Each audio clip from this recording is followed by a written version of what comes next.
Hi ಸ್ನೇಹಿತರೆ, ನಮಸ್ಕಾರ ಎಲ್ಲರಿಗೂ. ಸೊ ನೋಡಿ ಸ್ನೇಹಿತರೆ, ಇವಾಗ KSRTC ಕಡೆಯಿಂದ ಹೊಸದಾಗಿ 2 ಅಪ್ಡೇಟ್ಗಳು ಬಿಟ್ಟಿದ್ದಾರೆ. ಏನಪ್ಪ ಅಂತಂದರೆ, ಇವಾಗ ನಾವು ಏನು 6ನೇ ತಾರೀಕಿಂದ ಹೊಸ ಲಿಸ್ಟ್ ಏನು ಬಿಡೋದಿದೆ ಅಲ್ವಾ, ದಾಖಲಾತಿ ಪರಿಶೀಲನೆದು, ಅದ್ರದ್ದು ಆಲ್ರೆಡಿ ಕೆಲವೊಬ್ಬರಿಗೆ ಮೆಸೇಜ್ಗಳು ಬರ್ತಾ ಇದೆ. ಬಟ್ ಕೆಲವೊಬ್ರಿಗೆ ಮೆಸೇಜ್ಗಳು ಬಂದಿಲ್ಲ. ಬಟ್ ಮೆಸೇಜ್ ಬಂದಿರೋರ್ಗೂ ಕೂಡ ಕೆಲವೊಬ್ಬರಿಗೆ ಅಪ್ಲಿಕೇಶನ್ ಡೌನ್ಲೋಡ್ ಆಗ್ತಿಲ್ಲ ಸರ್ ಅಂತ ಸುಮಾರು ಜನ ಗ್ರೂಪಲ್ಲೂ ಚರ್ಚೆ ಮಾಡ್ತಿದ್ದಾರೆ, ಮತ್ತು ಪರ್ಸನಲಾಗೂ ಕಾಲ್ ಮಾಡಿ ಕೇಳ್ತಿದ್ದಾರೆ. ತಲೆ ಕೆಡ್ಸ್ಕೊಬೇಡಿ ಸ್ನೇಹಿತರೆ, ಇನ್ನೂ ಟೈಮ್ ಇದೆ. 6ನೇ ತಾರೀಕು ಒಳಗಾಗಿ ಇನ್ನೂ ವೆಬ್ಸೈಟಲ್ಲಿ ಅಪ್ಡೇಟ್ ಆಗಿರಲ್ಲ. ಖಂಡಿತವಾಗ್ಲೂ ವೆಬ್ಸೈಟಲ್ಲಿ ಅಪ್ಡೇಟ್ ಆದಮೇಲೆ ನಿಮ್ಮದು ಯಾರ್ಯಾರಿಗೆ ಮೆಸೇಜ್ ಬಂದಿಯಲ್ಲ ಅವ್ರಿಗೆ 100% ಆಗಿ ಓಕೆನಾ, ಅದು ಡೌನ್ಲೋಡ್ ಆಗೇ ಆಗುತ್ತೆ. ಅಲ್ಲಿವರೆಗೂ ಸ್ವಲ್ಪ ದಿನ ತಾಳ್ಮೆಯಿಂದ ಇರಿ. ಇನ್ನೂ PDF ಬಿಟ್ಟಿಲ್ಲ, ಎಷ್ಟು ಜನಕ್ಕೆ ಬಿಟ್ಟಿದ್ದಾರೆ ಅಂತ. ಅದು PDF ಬಿಟ್ಟ ಮೇಲೆ ಇನ್ನೊಂದ್ಸತಿ ನಾನು ವಿಡಿಯೋ ಮಾಡಿ ತಿಳಿಸ್ತೀನಿ, ಓಕೆನಾ. ಬಟ್ ಮೆಸೇಜ್ ಬಂದಿರೋರು ಯಾರು ಆತಂಕ ಪಡಬೇಡಿ, ಸರ್ ನಮ್ಗೆ ಮೆಸೇಜ್ ಬಂದಿದೆ, ಕಾಲ್ ಲೆಟ್ರೇ ಡೌನ್ಲೋಡ್ ಆಗ್ತಿಲ್ಲ ಅಂತ.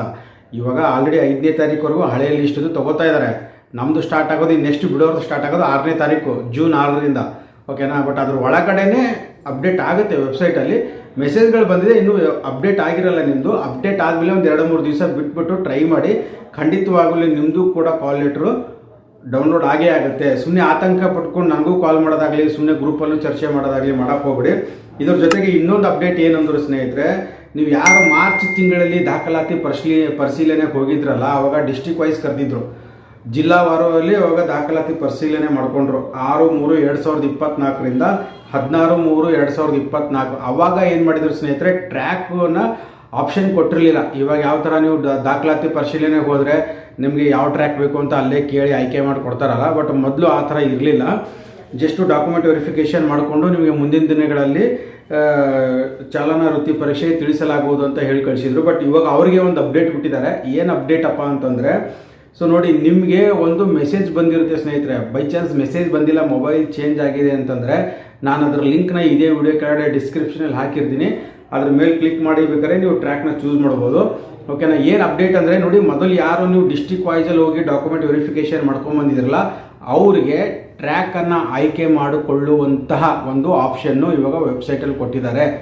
ನೀವೇ 100% ಆಗಿ ನೀವೇ ನಿಮ್ಮ ಟ್ರ್ಯಾಕನ್ನು ಆಯ್ಕೆ ಮಾಡ್ಕೋಬೇಕು. ವೆಬ್ಸೈಟ್ಗೆ ಹೋಗಿ ನಿಮ್ಮ application number, date of birth hockey login ಆಗಿ, ನಿಮ್ದು ಆಲ್ರೆಡಿ ಡಾಕ್ಯುಮೆಂಟ್ ವೆರಿಫಿಕೇಷನ್ ಆಗಿದ್ದರೆ ಅಲ್ಲಿ ನಿಮಗೆ ಡೈರೆಕ್ಟಾಗಿ ಬಂದ್ಬಿಡುತ್ತೆ ಯಾವ ಟ್ರ್ಯಾಕ್ ನೀವು ಚೂಸ್ ಮಾಡ್ತೀರಾ ಅಂತ. ಸೊ ಫಸ್ಟ್ ಆಯ್ಕೆ, ಸೆಕೆಂಡ್ ಆಯ್ಕೆ ಇರುತ್ತೆ, ಮೊದಲನೇ ಆಯ್ಕೆ, ಎರಡನೇ ಆಯ್ಕೆ ಅಂತ ಇರುತ್ತೆ. ನೀವು ಒಂದನ್ನು ಸೆಲೆಕ್ಟ್ ಮಾಡ್ಕೊಂಬಿಟ್ರೆ ಅದು ಆಟೋಮೆಟಿಕ್ಕಾಗಿ ಸೆಲೆಕ್ಟ್ ಆಗೋಗುತ್ತೆ. ಸೊ ಬನ್ನಿ, ಇವಾಗ ನಾನು ಅದನ್ನು ಹೇಗೆ ಡೌನ್ಲೋಡ್ ಮಾಡ್ಕೊಳ್ಳೋದು ಅಂತ ನಾನು ನಿಮಗೆ ಹೇಗೆ ಅದನ್ನು ನೀವು ಆಪ್ಷನ್ನ ಚೂಸ್ ಮಾಡ್ಕೋಬೇಕು ಅಂತ ಇವಾಗ ನಾನು ನಿಮಗೆ ಸಿಸ್ಟಮಲ್ಲಿ ಮಾಡಿ ತೋರಿಸ್ತೀನಿ. ಬನ್ನಿ, ಅದೇ ಥರ ಮಾಡ್ಕೊಳ್ಳಿ. ಸೊ ನೋಡಿ, ನಾನು ಡಿಸ್ಕ್ರಿಪ್ಷನ್ ಕೊಟ್ಟಿದ್ದೀನಲ್ಲ, ನೀವು ಆ ಲಿಂಕ್ ಮೇಲೆ ಕ್ಲಿಕ್ ಮಾಡಿದ್ರೆ ಈ ವೆಬ್ಸೈಟಿಗೆ ಬರುತ್ತೆ. ಸೊ ನೋಡಿ, ಫಸ್ಟಿಗೆ ದಿನಾಂಕ 6/3/2024ರಿಂದ 16/3/2024ರವರೆಗೆ ಅರ್ಜಿ ಪರಿಶೀಲನೆಗೆ ಹಾಜರಾದ ಅಭ್ಯರ್ಥಿಗಳು ವೃತ್ತಿ ಪರೀಕ್ಷೆ ಸ್ಥಳ ಆಯ್ಕೆ ಮಾಡಲು ಲಾಗಿನ್. ಇಲ್ಲಿ ನೋಡಿ, ನಿಮ್ಮದು ಅರ್ಜಿ ನಂಬರು, ಅಪ್ಲಿಕೇಶನ್ ನಂಬರ್ ಇಲ್ಲಿ ಹಾಕಬೇಕಾಗುತ್ತೆ ನೀವು, ಓಕೆನಾ. ಇದು ನಮ್ಮ ಫ್ರೆಂಡ್ ಅವ್ರದ್ದು, ಸಂತೋಷನ್ ಅವ್ರದ್ದು. ನೋಡಿ, ಇಲ್ಲಿ ಅಪ್ಲಿಕೇಶನ್ ನಂಬರ್ ಹಾಕಬೇಕು ಫಸ್ಟು.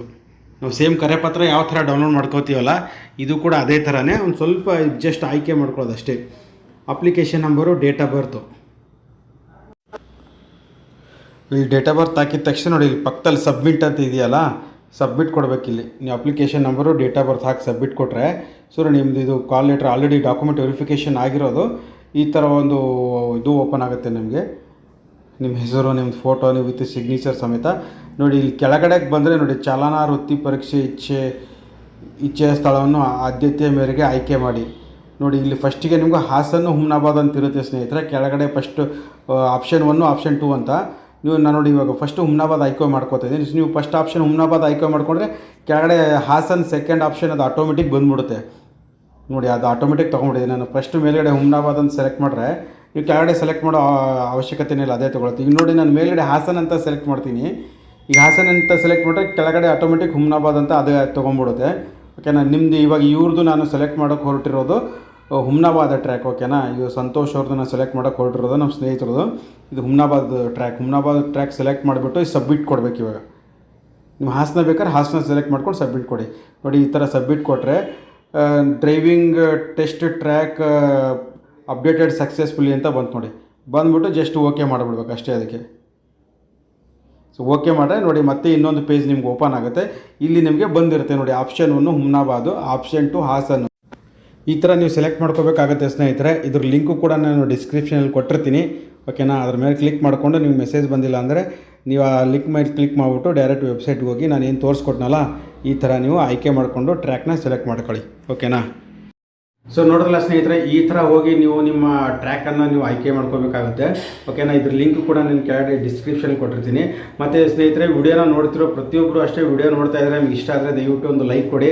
ಯಾಕಂದರೆ ವಿಡಿಯೋಗಳು ನೋಡ್ತಾ ಇದ್ದಾರೆ, ಯಾರೋ ಲೈಕ್ ಕೊಡ್ತಾ ಇಲ್ಲ. ಹಾಗೆ ಫಸ್ಟ್ ಟೈಮ್ ಏನಾದರೂ ನೀವು ನಮ್ಮ ಚಾನಲಲ್ಲಿ ವಿಡಿಯೋ ನೋಡ್ತಿದ್ರೆ ದಯವಿಟ್ಟು ನಮ್ಮ ಚಾನಲ್ನ ಸಬ್ಸ್ಕ್ರೈಬ್ ಮಾಡ್ಕೊಳ್ಳಿ. ಹಾಗೆ ನಿಮ್ಮ ಸ್ನೇಹಿತರಿಗೂ ಕೂಡ ವಿಡಿಯೋನ ಶೇರ್ ಮಾಡಿ. ಮತ್ತೇನಾದರೂ ಅಪ್ಡೇಟ್ ಇದ್ದರೆ ಮುಂದಿನ ವಿಡಿಯೋದಲ್ಲಿ ಸಿಗ್ತೀನಿ ಸ್ನೇಹಿತರೆ. ವಿಡಿಯೋನ ಕೊನೆವರೆಗೂ ನೋಡಿ. ತಮ್ಮೆಲ್ಲರಿಗೂ ಧನ್ಯವಾದಗಳು.